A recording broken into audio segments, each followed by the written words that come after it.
know everyone's busy, and so we always appreciate such a good turnout for this event. For those of you who don't know me, I'm Susanna Ural, co-director of the Dale Center.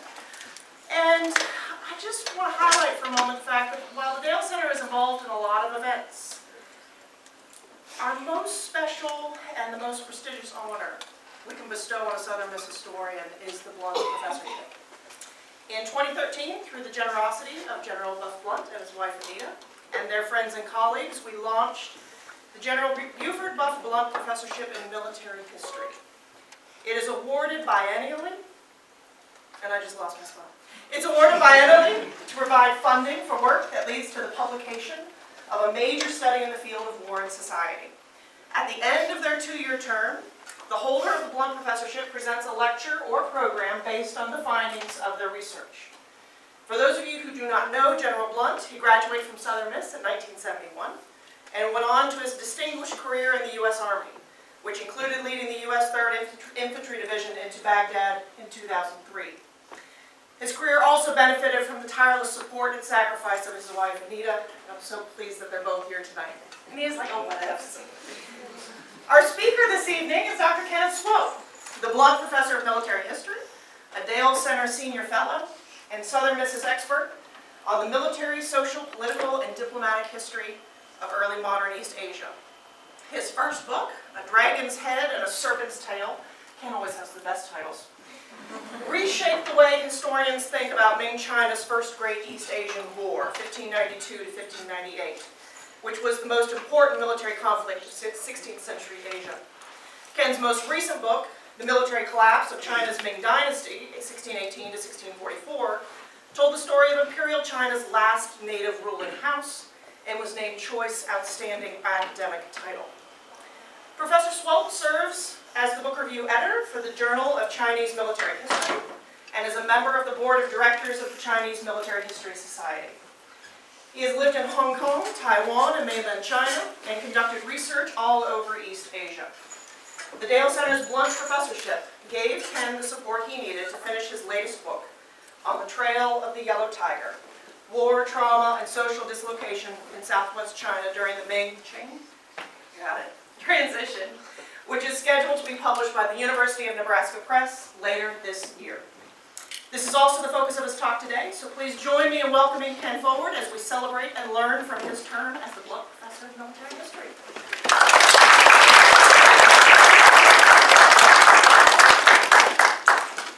Thanks so much, Susanna. I also want to alert those Dale Center friends and supporters that we have another event on Wednesday night. Right down, it's in the International Center, is that right, Alice? Yeah, 101. 101 International Center, right behind us, International Building, and it's part of the Women in War series. So we've got one this Wednesday and another one on March the 20th. So hopefully you guys can attend that as well. And thank you so much for the introduction, and thank you, General Blount, so much for the support. This allowed me to literally travel all over the world and all over China. I've got photos to prove it, some of which you'll see tonight. In doing research for this project, I went to mainland China twice, used archives in Beijing, in the capital, National Library of China, the rare book room of the National Library of China, and I did field work all over southwest China, in Sichuan Province, Guizhou Province, Yunnan Province, Guangxi Province. And so I'll show you all those places on the map later. It doesn't, you don't know any of those places. But I also got to go to University of San Francisco, to the Matteo Ricci Institute, and use Jesuit materials there. It's a little close to home, but also quite expensive to get to. So thank you very much. I would be remiss if I didn't also thank my wife and research assistant traveler, Lucy Jin, and our youngest attendee here. Hopefully I'll keep him asleep. And if she goes into labor, then this will be a very exciting Blount lecture. But, all right. So I'm going to start with a little quote here, and then I will get into kind of the background of the project, and then highlight some of the sort of key aspects that I pulled out in the course of the research. I'm going to try to keep the Chinese names and terminology to a minimum. And, but we start with a very interesting quote. The classical Chinese sources are wonderful for these quotes you find often at the beginning of them. And so this one is from 1853, so it's a couple hundred years after the events we're talking about today. but this guy was a descendant of people who had lived through the events. And as China in the 1850s was going through a similar period of civil war, unrest, foreign invasion, etc., there were a lot of production of things, historical materials pertaining to what had happened 200 years before during the Ming-Manchu transition. And so some of those sources were quite extensive, and I used them in this project in addition to the actual 17th century sources. So we have this wonderful quote here in Times of Chaos, "The good people die first." And so tonight we'll be talking about a lot of death, destruction, chaos, cannibalism, famine, ghosts, spirits, man-eating tigers, all these other things that taken together constitute a sort of portrait of what was going on in China in the 17th century, and more broadly the world as a whole. I'm going to talk about the so-called global crisis of the 17th century and sort of link Chinese history into those events. So Suzanne already gave you the title of the project, so I guess I don't really need to repeat it. So this is the title on the Trail of the Yellow Tiger, and it started out originally, actually, the previous book I published was about the military collapse of the Ming Dynasty, which took place in the mid-17th century. It was essentially a sequel to the book I wrote before that. I found there were some other questions I wanted to answer. It was a lot of fun to write because there were some of the same characters, or the sons or grandsons of the characters in the first book. And then what had happened is, what eventually became this book was originally just supposed to be the last chapter of the previous book. And as I started getting into sources more, I realized, well, there's an amazing amount of material here. So I think I could write an entire other book, just what would have been the conclusion. So I put a few lines in there, and then I wrote in the last chapter, well, this will be another book. And then actually, as it turned out, when I got here, I was applying for some kind of external fellowship, which I didn't get.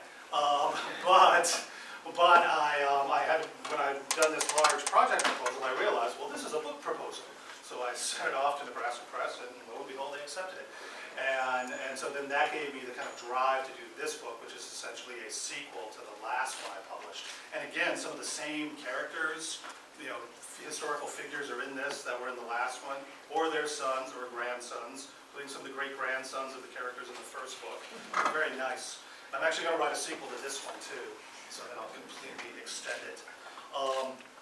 But originally, it was supposed to be a look, essentially, at these Ming Dynasty peasant rebels who, ironically, after helping overthrow the Ming Dynasty in 1644 and the capital falls to one of these peasant rebel commanders, they later become the primary defenders of the Ming against these guys, the invading Manchus. And so the Manchus come in from Northeast Asia, from north of Korea, and they had been fighting back and forth with the Ming for decades.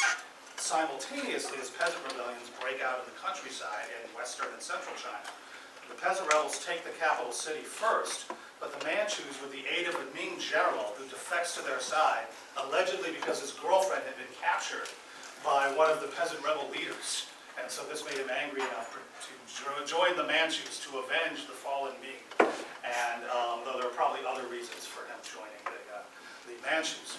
But together then they drive the peasant rebels out of Beijing and then start this process that takes literally 40 years to conquer central, south, and southwest China. So my original goal with this book was to just sort of look at that process of the military campaigns that were going on and sort of study that. But interestingly enough, as I got into it, I found a lot more detail and rich sources than I thought I would.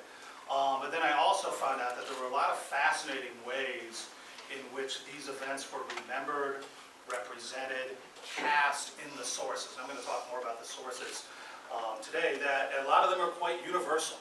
And so you find things that are specifically Chinese, and I'll get to that in a second, but you also find a lot of universal things. Talk of famine, talk of refugees, families torn apart, people unable to go home for decades in some cases because of constant warfare, people streaming across the countryside, women raped, bastard children wandering the countryside, people maimed, losing their hands, noses, ears, all the disease. And so I realized that there was a lot more to the story than just these peasant rebels fighting the Manchus. And so I decided, well, I'm going to look at this in a more holistic sense and kind of tie it into global events and to events before and after this. And so in terms of the talk tonight, and the title here, right, Confucian PTSD and the Rhetoric of Catastrophe, right? Obviously, the 17th century Chinese did not use the term PTSD. And in fact, this notion of a Confucian PTSD is not entirely mine. I'll admit that I took it from someone else. Scholar Lynn Struve wrote an article about 10 years ago called Confucian PTSD. But what's interesting about that is that what she argues is that, and other scholars have argued this too, as I got into the project, I realized that there's a lot, memory studies, trauma studies, these sorts of things can lead to insight. Most people have not applied those techniques of reading sources, of analyzing things, to the pre-modern context.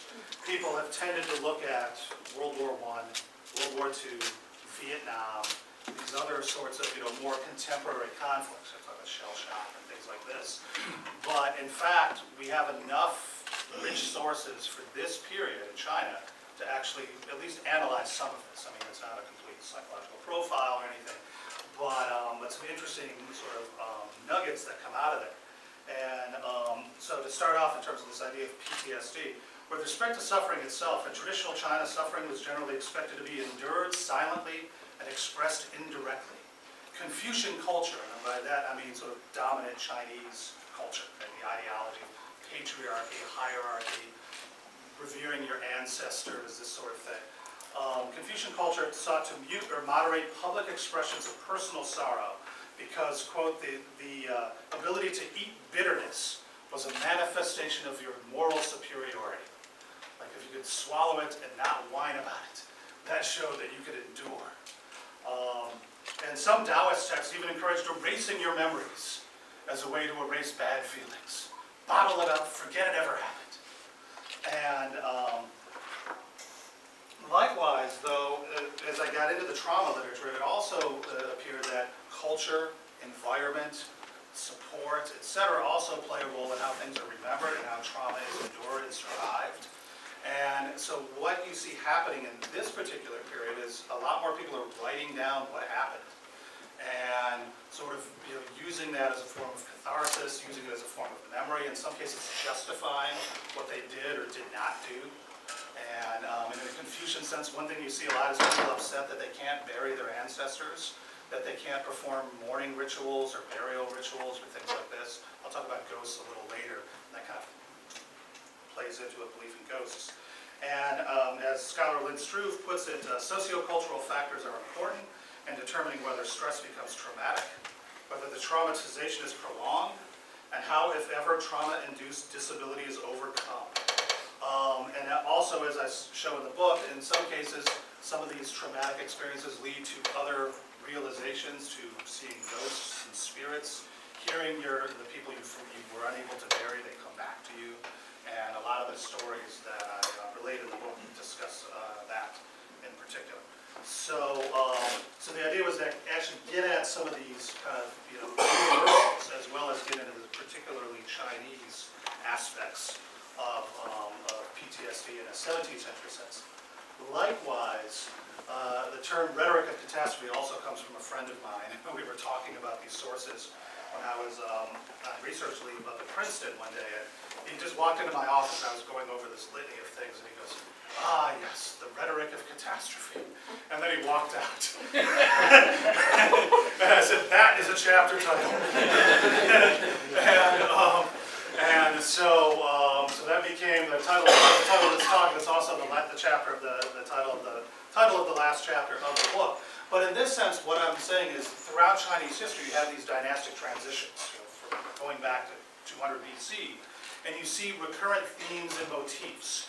You see discussion of this descent of civilization, the breakup of families, the inability of humans to control the environment, which includes animals. You see outbreaks of tiger attacks, wolf attacks, the appearance of ghosts and spirits because the emperor couldn't properly order the world, famine, cannibalism, these sorts of things. And some of them are certainly real, but there's also a bit of rhetorical flourish there, right? All these bad things happen because the government is, corrupt in some way, incompetent in some way. Having expressed its dislike of what's going on. And so that becomes what I term the rhetoric of catastrophe. And we'll see some examples of that here as we go on. Should also say just a couple of things about the title character of the book, right? The yellow tiger. And this is him, image from the Military Museum in Beijing. And hopefully this will be the cover of the book. And this guy, Zhang Xianzhong, was a peasant rebel from northwest China. He is actually not the peasant rebel who overthrows the Ming Dynasty, but he sets up a kingdom in Sichuan province in southwest China, which I'll show you on the map in a minute. And then he is blamed for much of the disaster that takes place over the next few years, even though he himself only reigns for 3 years.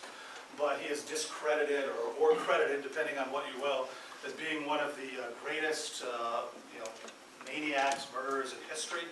In fact, in a Time magazine article in 1950, it was called they say, quote, "No warlord has left a more gory trail of death than Mao."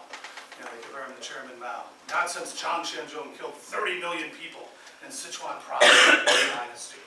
An article in the Seattle Post-Intelligencer in 1976 called him the worst mass murderer in human history, which is a pretty strong, there are a lot of great mass murderers in history. To give him that kind of credit is pretty amazing. The official biography of him in the Ming history claims that he killed 600 million people, which is patently impossible because the population of Chinatown is about 200 million. So he could not have done that. And in fact, my research suggests that that's just a miswriting of what would have been about 600,000. Is the way Chinese math works. And to put that in perspective, the population of the province he ruled was about 4 to 5 million. He probably killed around 600,000 in 3 years. So we're still talking about massive numbers. And mountains of feet outside his palace, mountains of hands. He would reward soldiers by cutting their hands. Or people would get rewarded by turning in severed hands and feet of his enemies. And he flayed people alive, put their skins up on his palace walls. Like the guy in Game of Thrones. It was cool. But he's sort of the kind of arch villain, but then when he dies, his adopted sons all become these Ming Dynasty loyalists and sort of paragons of virtue. And they become these popular folk heroes, and they don't kill people anymore, and they defend the Ming against the Manchus, and it's a really interesting sort of transformation that takes place. So his nickname, one of his nicknames was the Yellow Tiger, also called the Butcher of Sichuan, and the 8th Great King, which is a Buddhist title that he sometimes uses for himself. All right. So getting into the 17th century crisis. So people may have heard of this, maybe not, but the 17th century is a time of tremendous global connections, interactions. In particular, people often point to the late 16th century as the beginning of a truly global economy where the entire world is connected, with the Spanish mines opening in the New World, connecting to Japan and Manila and India and China, etc. So you've got increasing interconnectedness of the global market. So you may know China was by far the world's largest economy at the time. It is estimated up to 40% of all the silver in the world was going into China in the early 17th century. So as this trade starts getting disrupted in the mid-17th century, 1630s and 40s, this has serious consequences for the Ming Dynasty. Likewise, you also see a number of other things taking place globally. Widespread natural disasters. You see the so-called Little Ice Age because of climate change, in which we're all somewhat familiar with. At least it's in the news quite a bit these days, and whether you believe it or not, I'm just talking about a historical sense here. But there's evidence of climate change across the globe in the 17th century over a series of decades. So that growing season shortened, winters got longer, over a period from the 1590s into around 1650 or so. In addition to that, there were volcanic eruptions in the South Pacific and in Southeast Asia that put more ash into the atmosphere that also reduced growing seasons and things like this. This created a lot of trouble, not only in China, but around the world. And so the 17th century is seen as the age of crisis. Historian Jeffrey Parker just published an 800-page book about this a couple of years ago called Global Crisis, in which he looks at around the world. So it's not just in China. You have uprisings all over Europe and the Ottoman Empire, in Spain, because you have the 30 Years' War, you have the English Civil War, you've got massive uprisings in China, popular uprisings and rebellions. And in the period that I'm looking at, actually the area I'm studying in China, from roughly the 1580s until the 1680s, you have, and actually in the Americas, right, warfare as well, King Philip's War. I saw Kyle like there, wait a minute, what about King Philip's War? Yes. And so you have popular uprisings and rebellions for hundreds of years. In China, as far as most comparative historians are concerned, is affected longer and more devastatingly than any other part of the world. It's estimated that from 1600 to 1650, approximately 50 million people die in China.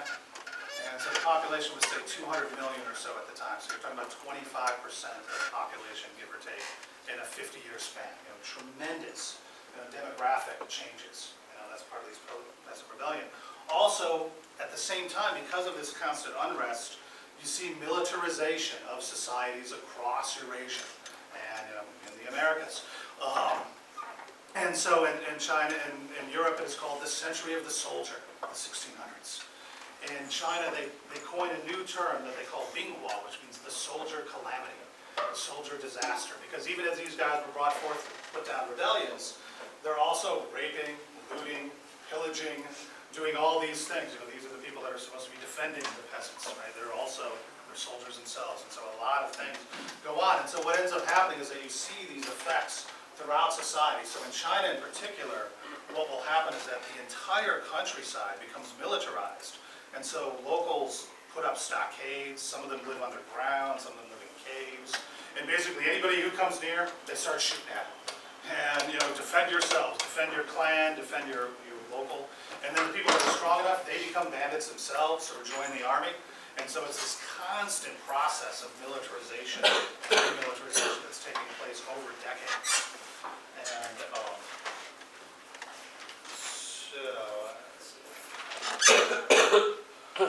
And so to give you, let's see, let's show the map next. Yeah, I'll give you a couple key dates. I'll show you a map, and I'll give you a couple more quotes here.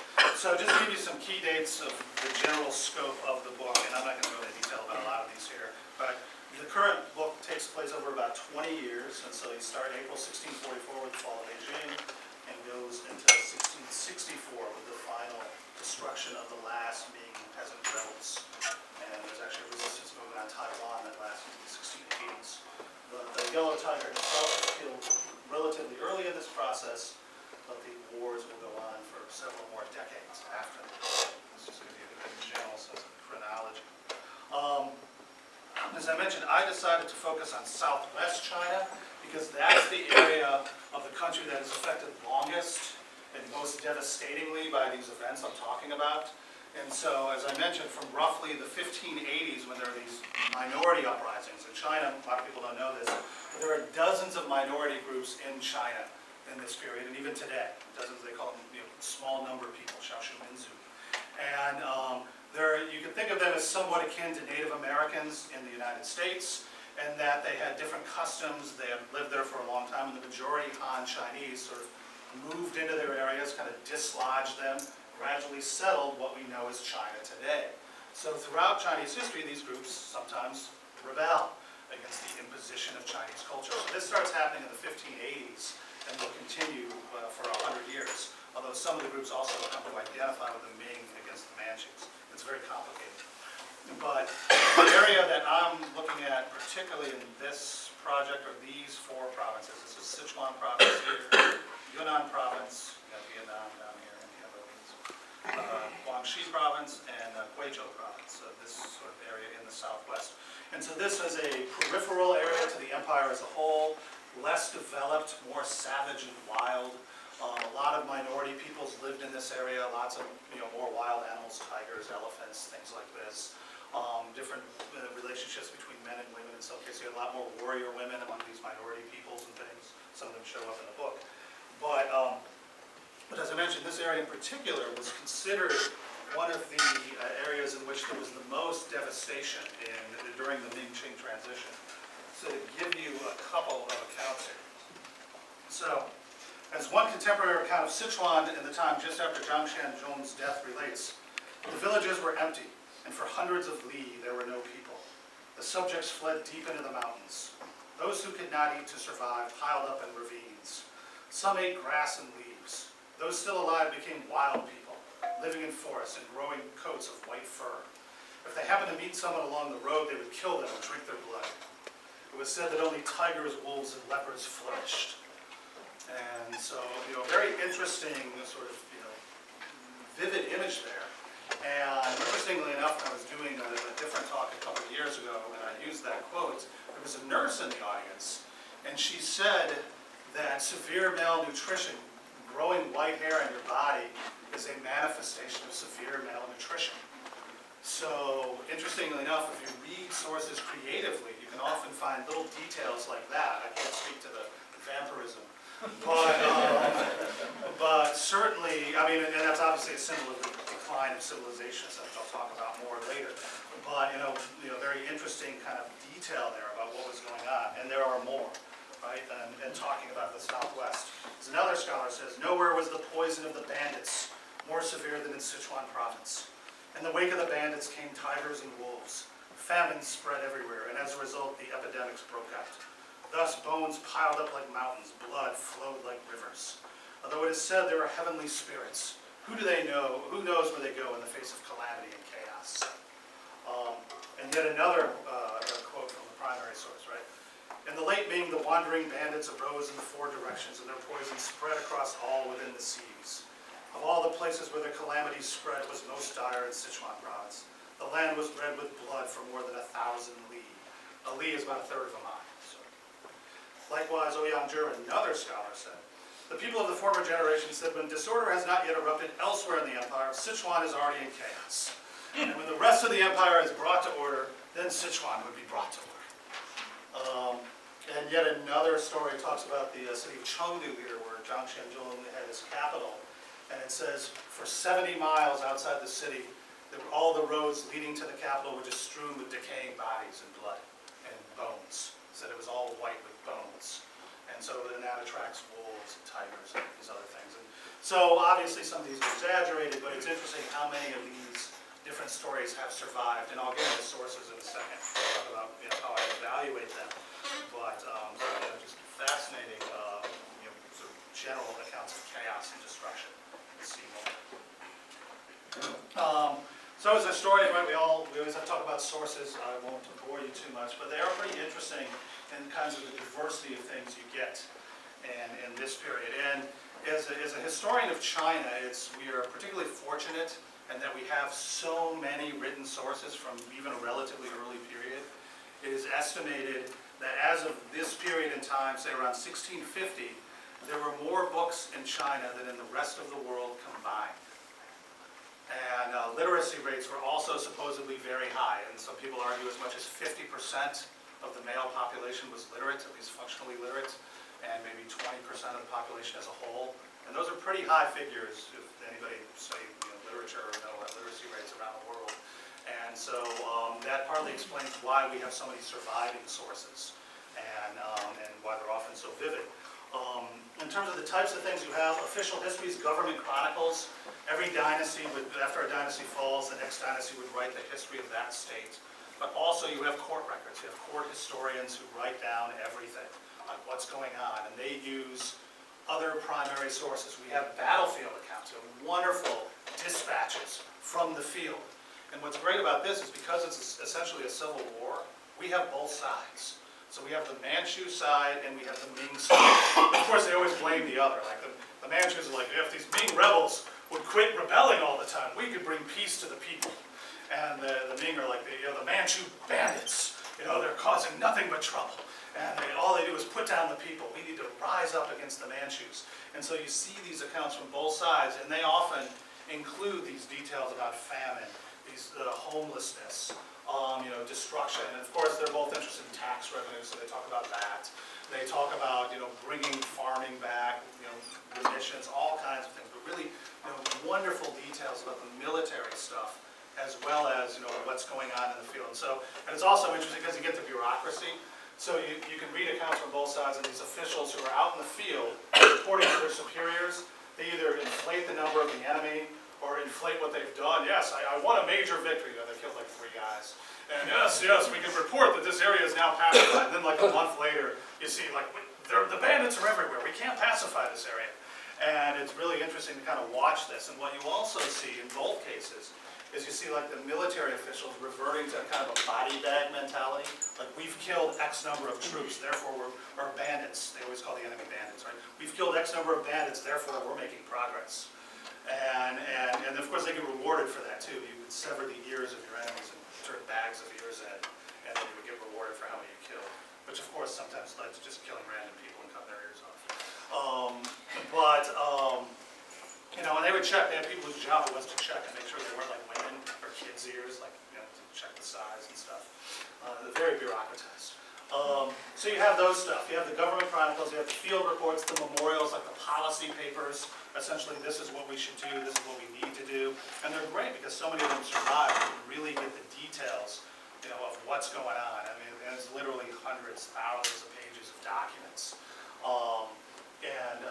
And what's nice is some of these things I was able to see in China, the only copy in the world that exists, like a manuscript copy I was able to get and actually look at, and some of them are crumbling, and I had to have a librarian turn page by page for days, so I was sitting in the archive. And I should add that they were going to limit the amount of time I could look at them, and my wife yelled at them in Chinese and said, you know, he came all the way from America. You can't limit the time.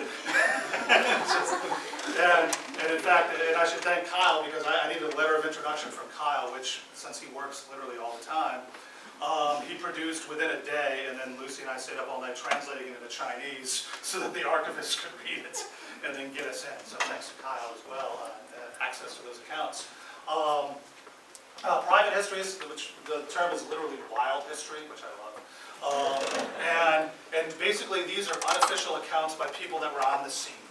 And so their diaries, their memoirs, a lot of times they're by pseudonyms, like the old man of the mountain, you know, wrote this account, or an eyewitness. They don't use their real names. And so those are really often very rich sources, because you get these wonderful details and these little turns of phrase.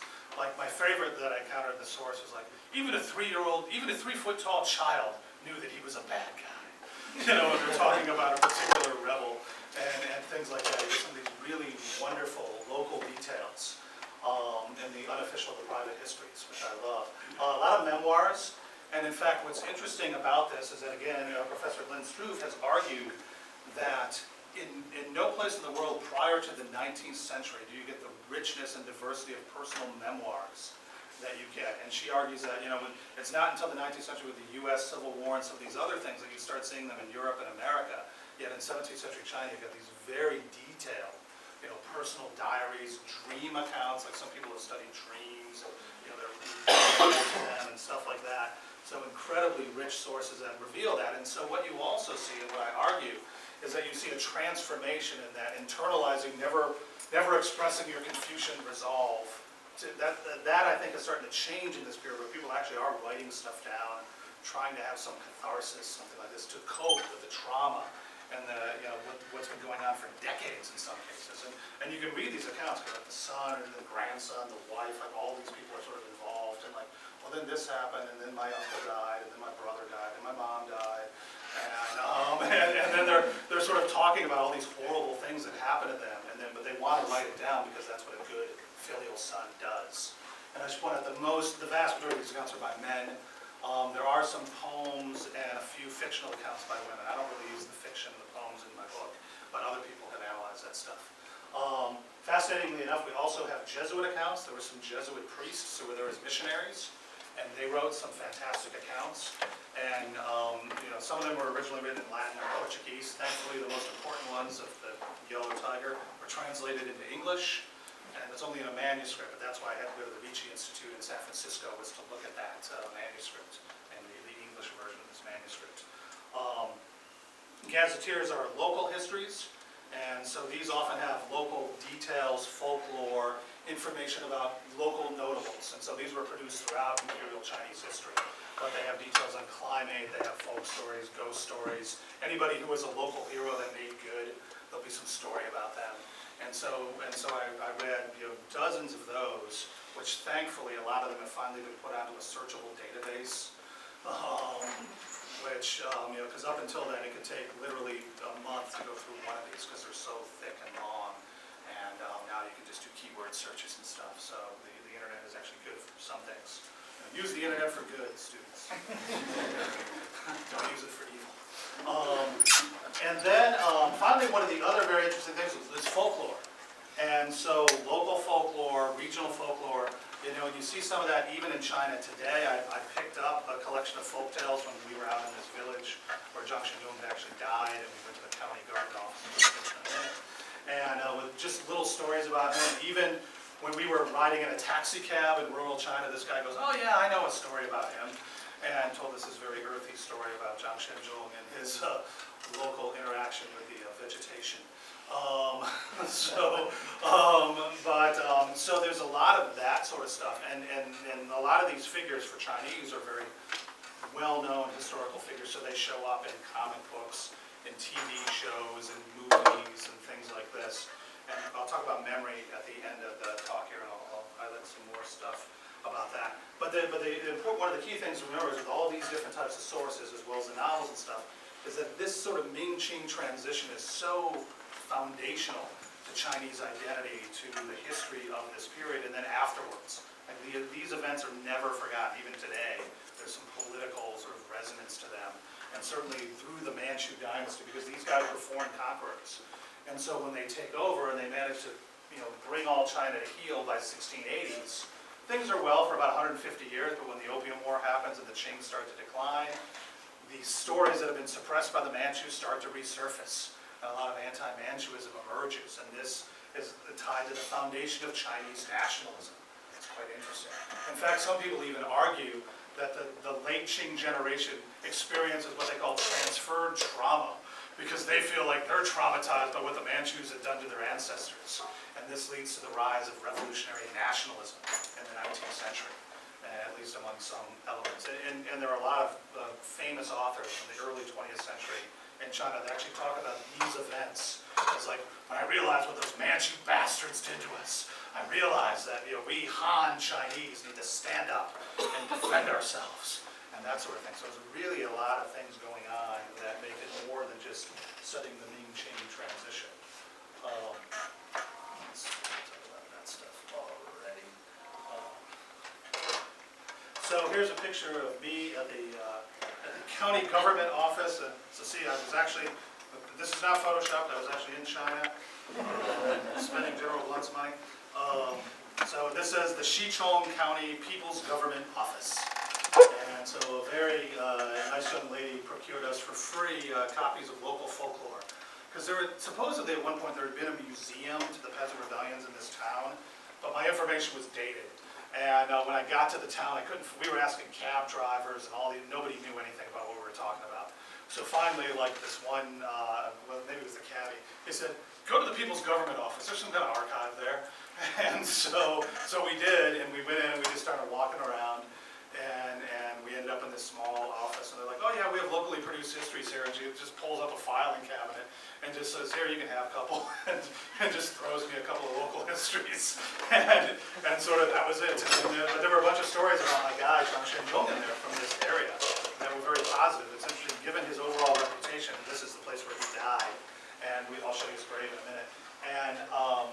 And so, like, there were still some very positive stories about him as a hero of the people and defender of the peasants and things like this in this local history. Okay. So I mix up. There's so much blood in this direction. I got to mix it up with a few pictures. This is one of the coins he minted as King of the West, and so which is essentially what this is: Western King, circulating coin, valuable coin. The Sichuan Provincial Museum in Chongqing. Actually, they had three gorges museum in Chongqing. That's where this one is. Okay. So in terms of coping, one of the things you see, and I've talked about this a lot of it is drawing upon tradition. People look back to earlier dynastic transitions, they talk about them, and in the book I have more examples of this, about some of the rhetoric and stuff you see in the Ming-Qing transition you see earlier. in the couple hundred years, the Song Dynasty to the Mongols, the Han Dynasty fall, things like this. So part of that is looking back for examples from the past and bringing that to the fore. One of the other things is proper rites and ceremonies. And the idea that your ancestors, the Chinese have this notion that if you don't bury them, right, people will wander as ghosts, spirits. And that means burying them whole, too. That's why one of the most horrific punishments in traditional times was to cut the head off or sever limbs and then scatter them. Because then the different parts would wander as ghosts to try to find each other and put back together. And so there are stories about this. The yellow tiger himself had killed so many people that during his later days he was really getting unbalanced, and he supposedly disembodied hands would snatch food from his plate. He would wander around his palace and he would hear music, and when he would go, there would just be a headless orchestra playing like funeral tunes, and these were supposedly the people that he had executed or murdered himself. And so there are a lot of these ghost stories, and you see them later in the Manchu dynasty as well. People talk about ghostly flames and tigers and ghost armies appearing on the horizon. Account from the Taiping Rebellion in the 1850s, they talk about this. There are truly ghost troops, and if you go to a certain place, you will hear and see them. And but the need to do ceremonies and rituals to calm the dead, very important part of this. And a lot of these memoirs are written about people. And this, well, I couldn't recover my parents' bodies, but this is what I did for them. Or I could do this. And so that becomes one of the ways that they find closure and catharsis. And then writing these memoirs, very cathartic. Writing these stories, transmitting them to future generations. And most of them have sort of an intro and a conclusion where they talk about all these things. I feel so bad, all my family died, but I'm going to write this so that the memory of what they suffered will never be forgotten. We will transmit this for future generations. And obviously they have, because I'm reading it. And it's interesting because one of the main source collections I used was just published a few years ago in China. And actually there are a bunch of recent biographies of the yellow tiger and some of these other figures. So these historical figures are very prominent. In fact, there are a bunch of news stories I'll talk about in a second from the last year about him in China. Getting to the rhetoric of catastrophe, again, returning to this, one of the other things you see in these accounts is how they challenge the legitimacy of the government, right? And how the inability of the government to bring order often is sort of the basis for these stories and things. And so, because you've got sources produced by different sides, if they're pro-Ming, they tend to blame the Manchus for all that's going wrong. If they're pro-Manchu, they tend to blame the Ming. The corrupt, incompetent Ming dynasty did this. Some people are more neutral, and they just sort of talk about its banditry in general, its disorder, its chaos. Like here's one from the Qing dynasty, an anti-Ming comment. Right? The houses of people and official were all burned empty in Zhang Xianzhong's rebellion. And the old palace of the Prince of Shu, who was a local ruler, all that existed were the old double walls. Houses were built all of grass. It was like a wilderness with footpaths. Fast and clear mountain streams, and the houses of the people were long destroyed. The land had become completely overgrown with dirty weeds. Mountain deer and wild boar crossed the paths. Outside this wilderness, there were the high piles of the bones of people killed by Zhang Xianzhong, still there after 30 years. In the city, there are nothing more than a few grass huts. And this was supposedly in the provincial capital 30 years later, like in the 1680s. So you have these. But here's one, interestingly enough, from the Song dynasty, from 200, 300 years before. Similar quote, from the same area, actually, interestingly enough. Every spot in Sichuan has been laid waste, however desolate or isolated. The great metropolises of old have been reduced to plots of rubble, and the once fertile fields are awash with the fat and the blood of the people. And so this is why I talk about this rhetoric, right? So you see it invoked early. It's not just for this historical period, although that's the era that I focus on. But what's also interesting is how you see this sort of social stuff coming out, the breakdown, the social breakdown, descent into savagery. Because the government can't keep order, you have these other things emerging. Cannibalism is perhaps the most horrific. And some scholars argue that the tales of cannibalism were probably exaggerated, that they're more metaphors for people eating each other in social disorder. But others have argued that, in fact, the basic elements of culture can be disrupted by this prolonged warfare. And, and as far as that's concerned, the savagery you see, I've read multiple accounts talking about cannibalism, of people being ambushed, people would not travel alone at night for fear of being ambushed by people that would eat them. Accounts of women prostituting themselves for food, that's famine, but not cannibalism, but famine. Ambush cannibals, people drinking their blood, like you heard earlier. Another account I read where they said they went into a house and there were a bunch of people suspiciously eating meat, and then they realized it was human that they were eating. Some of the accounts give the price for human flesh in the markets. And again, some of this may be like modern urban legends, right? You tell a story and you come up with some sort of facts. So like in such and such province, the price of human flesh was X amount of dollars per pound.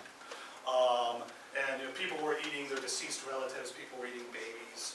And you have these really horrific accounts of that. Euphemisms for human flesh like mountain lamb or fragrant dog would be other words for the human flesh that people consume. And that's when you get to the farthest point. And I think part of it is to show the savagery that people have descended to. Because there are also the classic accounts. First, people eat trees, dirt, stones, sticks, bark, bugs, that kind of stuff. You eat that first. You move to humans at the end, right? But there's so much, this really horrific stuff. And likewise, the expansion of the wild animals themselves. One of the hallmarks of good government is the ability to control the natural world. And so you see a tremendous spike in tiger attacks in southwest China in this time period. And all kinds of accounts of facts of 42 people out of 75 in this county were eaten by tigers. I saw packs of tigers. Well, tigers don't pack. But you see these accounts of this. And tigers climbing into trees to attack people, swimming under boats to attack people. They do swim, by the way. And leopard attacks as well, which also are somewhat believable. Packs of wild dogs and wolves, also rather believable. One of our former grad students who had been stationed in Afghanistan talked about how when he went into certain villages way out, one of the first things that people asked him, well, what do you need? They said, deal with these wild dogs. We've got packs of feral dogs everywhere. And help us out with that. And you certainly see these accounts in the Ming-Qing transition. And I did a lot of research looking at tiger behavior and stuff, which I won't go into here. But in other times and places, like even in World War II, tiger attacks were up in India as a result of the widespread availability of dead bodies. Right? They got used to feeding on easy prey, and then weakened humans, people that are diseased, famished, etc. This would happen as well. Also a lot of disease and famine, and there are various very descriptive versions of these in the primary sources. The ghosts also, interestingly enough, very common stories of ghosts and the supernatural. You've heard about the vampiric people. They're another group of people that supposedly, in order to avoid being attacked by bandits, they gained the ability to walk very lightly so that they could almost float in the air and that they could climb trees very easily. Or some of them grew long fur so that they blended in with the natural environment or moved into caves. Some of the accounts are strikingly similar to accounts of Pacific Northwestern Indians, and there are legends about Sasquatch and other wild creatures. You see this in China, and there are, of course, Chinese have Yeti and the Yeren, which is this wild beast that lives in South China. Interestingly enough, those stories that even persist in China today are from some of the regions I write about in this book. And so they may be of species native, who knows. But it's interesting that you see this happening in these same areas. People encountering headless ghosts and other things. And in fact, one of the ways to scare a ghost away was to say, Zhang Qianzhong is coming. So he's coming to get you, and the ghost will run away, because even the ghosts didn't want to mess with the yellow tiger. Oh yeah, here's another, I forgot about this for the famine. There's one source, and some of the times it's almost like just very matter of fact. In one source, they said, because of the long period of disorder, the cattle were all gone. So people replaced cattle as food. Just a line in one of these official memoirs. And then it says, because nothing was eaten in the wild, when bandits spotted a person, they ate him. Because fires could be seen a great distance at night, people would sneak up and ambush and eat you, people learn to cook or learn to eat without using fire. Just cook in the dark or eat in the dark. Don't use fire to cook because that'll attract another person to come kill you. As I mentioned, what you end up seeing happening in a literal sense is that people will start banding together, living in mountain stockades, defending themselves at all costs. And a lot of these sort of loyalist groups become these sort of tight-knit, independent communities. But I'll wrap things up here relatively quickly here. So I've got a few more images tied to sort of memory and some of these other, because I mentioned a lot of these accounts, stories are still resonate in China today. This is in the city of Chongqing in southwest China in Sichuan province. They've recreated Zhang Xianzhong's attacks on the walls of the city of Chongqing in 1645 with these sort of life-sized metal figures. And so this is them scaling the wall. And this wall here, this part of the wall dates from the Ming Dynasty. So this wall is from the 1500s, parts of it at least. So this is a view from the top. You can go up top and these guys shoot at you. There's a guy coming right over the top. Take a picture of him and stuff. That's Zhang Xianzhong himself. There's a plaque there sort of talking about the attack on the city. This is his grave out in Sichuan County. And this was very hard to find, as she can tell you. We had to ask a lot of cabbies and work our way up this winding mountain trail. And then we had to get permission from a local police officer to take us up this other trail behind a monastery, a Buddhist monastery. And I'm pretty sure I was the only foreigner who ever is like, well, why the hell do you want to find that thing? And I'm like, I just want to take a picture of it. And you can't really see it here, but it says, Tomb of Zhang Xianzhong, it says on there in Chinese. But interestingly enough, probably should have gotten a water bottle out of the picture. But, but interestingly enough, like people have burned sticks, incense sticks, to propitiate his spirit, so that he doesn't come back. And this was 2 years ago. This is 2015. So this is part of the temple where he allegedly massacred 17,000 scholars who came to take tests to get in his government. It was all a trick, and he massacred them all. This is called the Green Ram Temple. It's in Chengdu, in what was capital. That's the Green Ram Temple. But there's nothing about that massacre anywhere at the temple. Like I went all through it, I couldn't find any information about it. But the temple's very nice. These are a couple of martyrs who were executed by one of the Manchu generals. And I put this out because this guy was a Christian convert. And their faces are blackened because people will take rubbings of them and use them for other things. That's why the faces are black. But we found this place by accident. This is a public park in Guilin, China. And we were just sort of wandering around. And I go around this bend and I'm like, oh my God, those are the two guys that I write about in my book. And this is where they were executed in the cave that these guys were executed. It shows memory. These things were erected towards the end of the Qing dynasty. I mentioned earlier the Manchu dynasty. There's a lot of memory.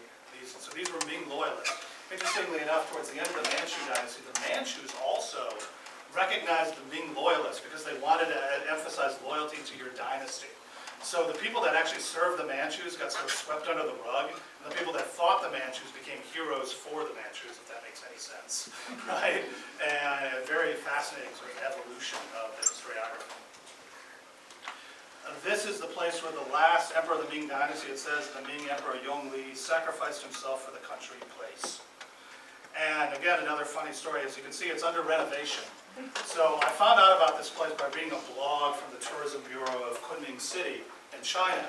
And we really had trouble finding it because it was behind this hotel and it was on this lake. And we're asking people and we can't find it. It's in this tiny little park. And then we get up there and it's surrounded by plastic and all this other junk. And I'm like, how am I going to get in there? And Lucy is just like, whatever. She just rips open the tarp and says, go on in, take a picture. They're not going to do anything to you. So we went in and people are like looking at us and stuff. And I said, it's all right, I'm American.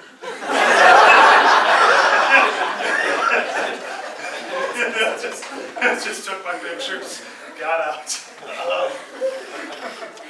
But this is where the last claimant to the Ming dynasty was hung by the traitorous General Wu Sanwei. This is another point in the city. This is actually a dramatization of his death, which is interesting because he's laying on the ground. And he was actually strangled. He was hung. And supposedly when he died, a dragon flew over the city up to heaven because his spirit was gone. With this image, which is where his ashes were later scattered by the guy who killed him because he felt guilty, so he built a temple to him and then scattered his ashes in this pond, which again I found out about by reading this Chinese blog. This shows him being torn apart by the horses. You can see those are supposed to be horse legs there, which was another way of execution in China. Quartering, you tie horses, blow up a cannon, set off a cannon, they take off and pull your body apart. But that's not how he died, so this is totally false. But I thought it was interesting, so put it in there. And it's just interesting as a manifestation of memory. Right? This is the girlfriend of the general who betrayed the Ming and then later the Qing. There's a garden to her up in the mountains of Kunming, Chen Yuanyuan, supposedly the most beautiful woman in China. And when he rebelled against the Manchu dynasty, he made sure she retired to this monastery so they couldn't do anything to her. And so this is where she eventually died in the 1670s. There's a whole garden to her and to him, and there's all kinds of weapons and stuff. It's kind of weird to go to these Buddhist monasteries, and they have big swords and spears and all this stuff, but the people that donated money and stuff to them and helped build the monasteries, they have stuff dedicated to them. But, so wrapping things up, legacy of the Ming-Qing conflict is still very much with us. A lot of connections, I mentioned, to modern Chinese nationalism. A lot of the Han Chinese nationalism at the end of the 19th century related back to these events. A lot of writers were influenced by stories of the Ming Manchu Wars, of the Loyalists. Some of the most famous revolutionaries invoked a lot of the figures, the Loyalist figures. Zheng Chenggung was a pirate lord, Chu Shise, whose grave you just saw, Li Dingguo. A lot of these characters end up getting invoked by these nationalist figures at the end of the Manchu dynasty as they're getting ready to create Republican China. Interestingly enough, even in the 20th century, different heroes from this conflict get lionized differently by the nationalists or the communists in China. The communists tend to, of course, extol the virtues of the peasant rebels. The nationalists tend to talk more about Ming loyalists, like the pirate Koxinga, who sets up a kingdom in Taiwan, which is where the nationalists retreated. Right? So they become very fond of Koxinga, Zheng Chenggung. There are a lot of recent studies of him in English. So very much tied to modern Chinese nationalism. A lot of popular culture, even today in the last year, there have been multiple discoveries in China pertaining to these wars. 2002, a mass grave was found in Chengdu with thousands of bones in it that they determined was from one of these massacres in Chengdu in the Ming-Qing period. They're not sure who killed who at this point, but they found tons of bones just thrown together, just jumbled together in a big grave when they were doing some renovations, some municipal renovations. In 2005, they found a treasure map. Supposedly, when Zhang Xianzhong went to flee Chengdu, he engaged in a big battle with one of the Ming generals, and he was defeated. And a bunch of his ships on the Yangtze River were sunk, and all this treasure went to the bottom of the river. And so people have found maps to where some of this caches of treasure went. In fact, just last spring, there was another discovery of treasure at the bottom of the Yangtze River where people actually dredged stuff up. Silver pieces and plaques and things like this. So this stuff is still routinely showing up in Chinese Baidu, which is like their version of Google, Yahoo, that sort of thing. So Chinese friends are always sending me these stories. Oh, look what I just found, another Zhang Xianzhong discovery. And so a lot of interesting kind of contemporary things.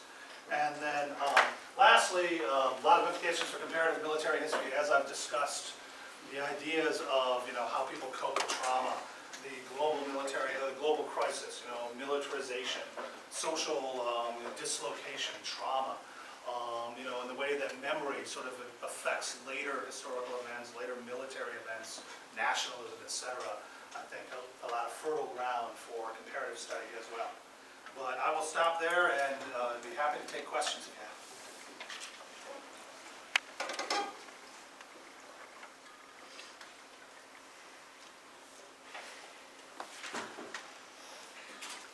You answered. Thank you. Yeah? Oh my gosh. I've never seen that. Sure. So, like probably a lot of folks, I really love the rhetorical flourishes from primary sources. So you suggested that this is sort of a new thing, expressing this type of thing at all, even in writing, is sort of new. Is there an audience, is there a contemporary audience, or are all of histories solely to sort of commit to the memory of the fallen, so.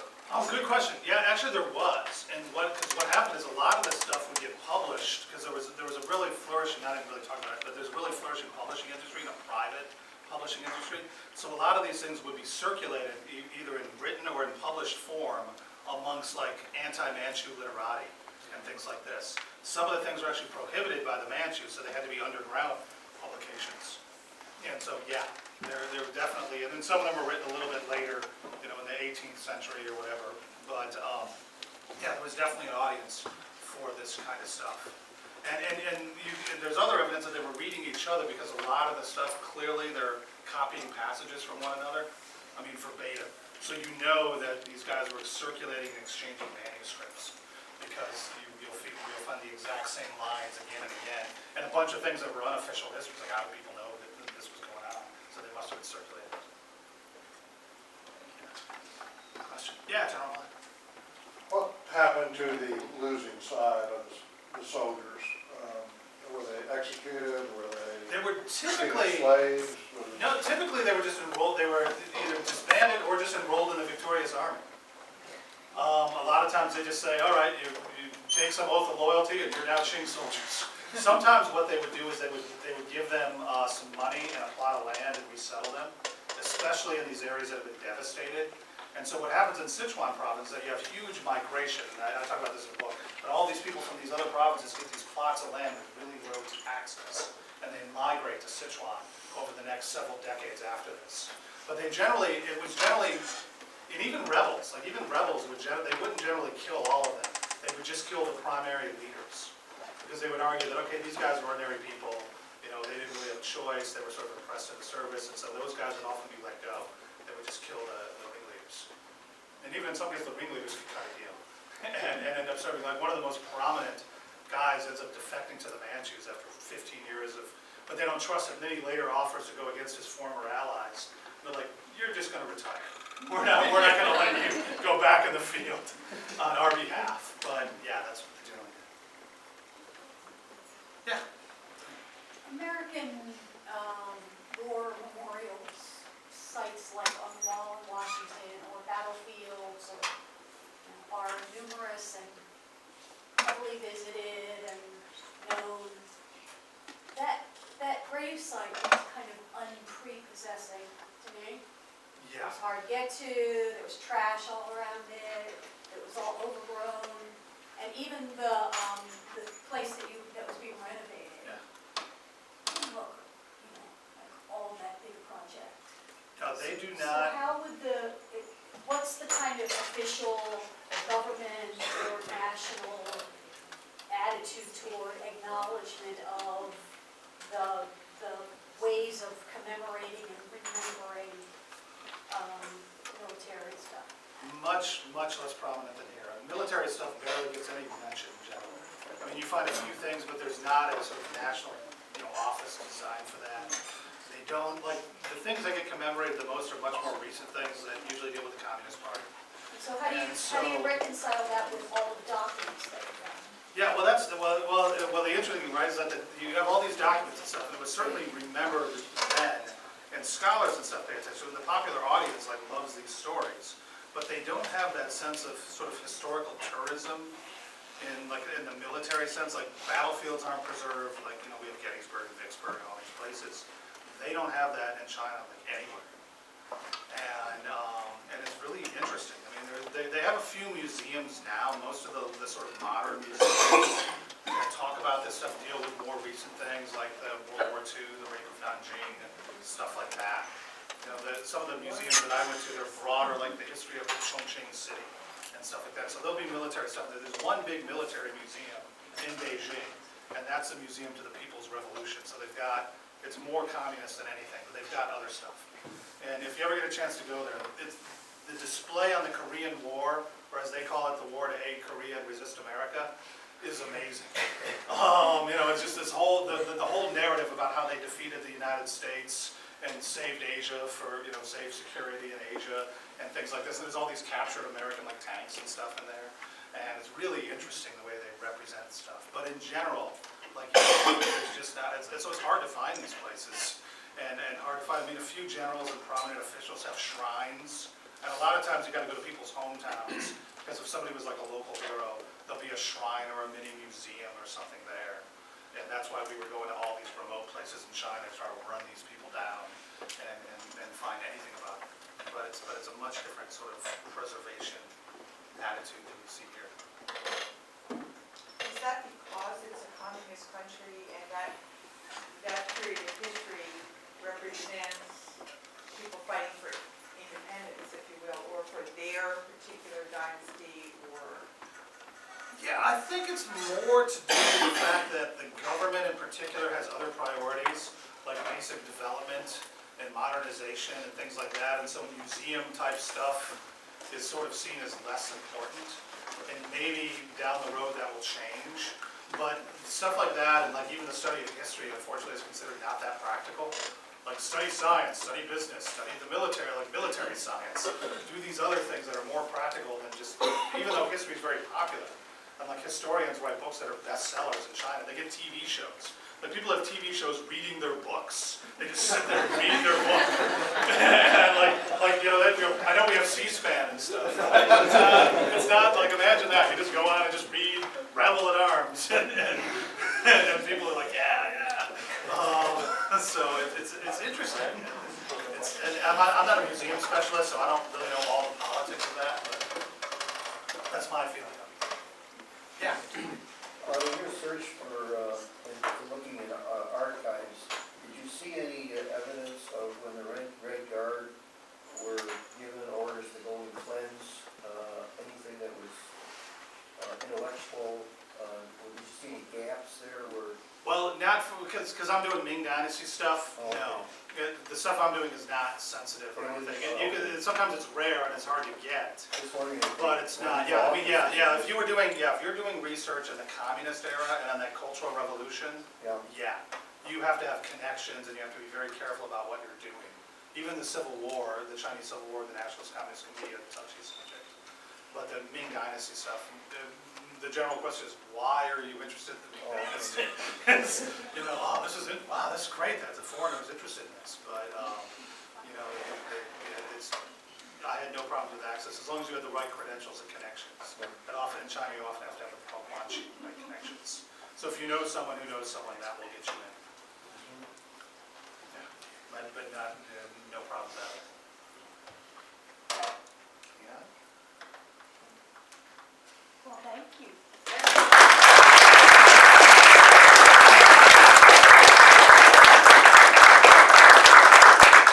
So I'm the lucky soul to tell you all who the next Blount Professor of Military History is, and that is our Dale Center colleague, Dr. Heather Sturck. She was planning to be here tonight. Unfortunately, she had to be at Chapman University in California for a program on women and war. But she asked me to share her thanks with these comments. I'm very grateful to General and Mrs. Blount for their generous support of Dale Center research. Their support is vital to continuing the tradition of research excellence we've established in the Dale Center and the Southern Miss History Department. I'm also very grateful for this honor and the financial support the professorship provides, which will allow me to complete one book and near the completion of another. Thank you so much. Dr. Sturck will be using her time as the Blount Professor to finish Saigon at War, the third force in the global 60s in South Vietnam, which will be published by Cambridge University Press. And this is also, by the way, the focus of her talk, which will be done in New Orleans on April 13th at the Capital City Auditorium. She'll also nearly complete a second book titled Reflecting America, U.S. Military Expansion and Global Interventions. One more reminder about our programming. Don't forget Wednesday at 6 p.m. in the International Building, Room 101, Dr. Allison Abra, the Dale Center's Nita Bell Suggs professor, will kick off our second annual Women and War film series in recognition of Women's History Month and our Margaret Boone Dale Women and War focus in the Dale Center. She'll be screening Charlotte Gray, a drama set in Nazi Germany during World War II. Thank you all so much for coming tonight, and please join us for a reception out front here in the front opening in the atrium as we celebrate Ken's success and the Blount Professorship. Thank you.